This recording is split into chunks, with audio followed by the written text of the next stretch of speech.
آخری چیز ہے، اس کے بعد اگر آنکھ نہیں کھلتی کسی انسان کی تو میں نہیں سمجھتا کہ وہ اپنے گرد اس نے جو یہ فلا تزکوا انفسکم، اس نے جو اپنے گرد تزکیہ نفس کا ایک مصنوعی حالہ بنا لیا ہے، کبھی بھی وہ اس حالے سے نکل سکے گا اگر اس حدیث سے بھی آنکھ نہ کھلی۔ اور وہ حدیث کیا ہے؟ مولانا اشرف علی تھانوی نے اس کو اپنے جو خطبات جمعہ ہیں ان میں نقل کیا ہے، بیہقی کی روایت ہے۔ اوحى اللہ عز وجل الى جبرائیل علیہ الصلوۃ والسلام ان اقلب مدینۃ کذا وکذا باہلھا، اللہ نے حکم دیا حضرت جبرائیل کو فلاں فلاں بستیوں کو الٹ دو اس کے رہنے والوں سمیت۔ قال فقال، حضور نے فرمایا، اس پر حضرت جبرائیل نے عرض کیا بارگاہ خداوندی میں، ان فیہا عبدک فلانا لم یعصک طرفۃ عین، پروردگار اس بستی کو الٹ دوں، اس میں تو تیرا فلاں بندہ بھی ہے جس نے کبھی پلک جھپکنے جتنی دیر بھی معصیت میں بسر نہیں کی۔ اب آپ اندازہ کیجئے، یہ جو ہے نا اپنے آپ کو رگڑنا اور مانجنا اور پوری زندگی رگڑنے میں اور مانجنے میں لگا دینا، ہم بعض بزرگوں کے تذکرے میں سنتے ہیں اتنے اللہ والے تھے کہ ان کا گھوڑا بھی کوئی مشکوک دانہ نہیں کھاتا تھا، اور وہ خود جو ہے وہ انگریز کی عدالت میں بیٹھے ہوئے اور انگریز کی نوکری کر رہے تھے۔ یہ ہے وہ میکروسکوپک اور مائکروسکوپک کا عدم توازن، طاغوت کی چاکری کر رہے ہیں، انگریز کی ملازمت کر رہے ہیں، انگریز کے قانون کی تنفیذ کے اندر اعلی کار بن رہے ہیں،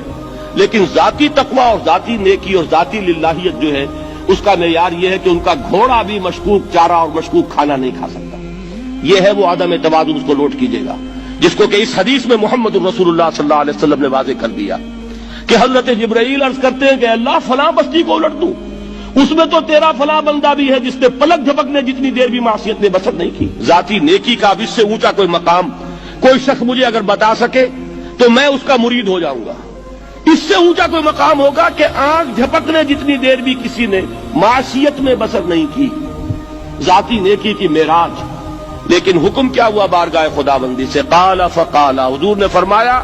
اللہ تعالیٰ نے حکم دیا جبرائیل کو، اقلب علیہ وعلیہ، الٹو اس بستی کو، پہلے اس بدبخت پر پھر دوسروں پر۔ کیوں؟ فإن وجهه لم يتمعر في ساعة قط، اس لیے کہ اس کا چہرہ کبھی میری غیرت میں سرخ نہیں ہوا، اس چہرے کا رنگ نہیں بدلا۔ بے غیرت انسان، بدیاں پھیلتی رہیں، میرے دین کو روندا جاتا رہا، میری شریعت کی دھجیاں بگڑتی رہیں، عوامر کا مذاق اڑایا جاتا رہا، نواہی کے لیے دنیا کے اندر جن چیزوں سے میں نے روکا اس کے لیے فلسفے تراشے گئے،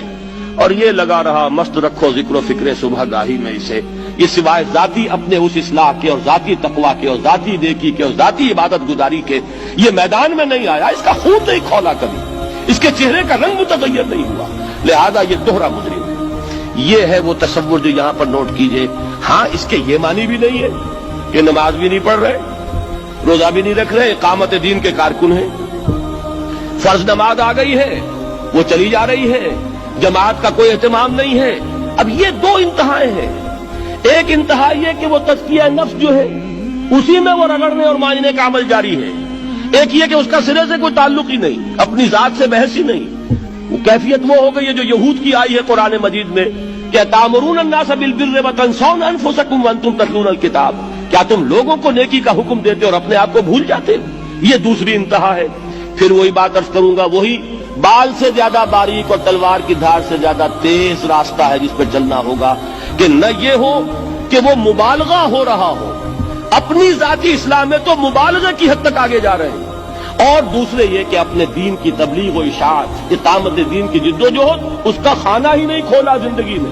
وہ کھاتا ہی نہیں کھلا ہے۔ یہ ایک انتہا ہے۔ دوسری انتہا یہ ہے کہ انسان یہ سمجھے اپنے آپ کو کہ میں تو مجاہد فی سبیل اللہ اور دین کا کارکن اور دین کا میں اللہ کے دین کو قائم کرنے کی جد و جہد کرنے والا ہوں، جبکہ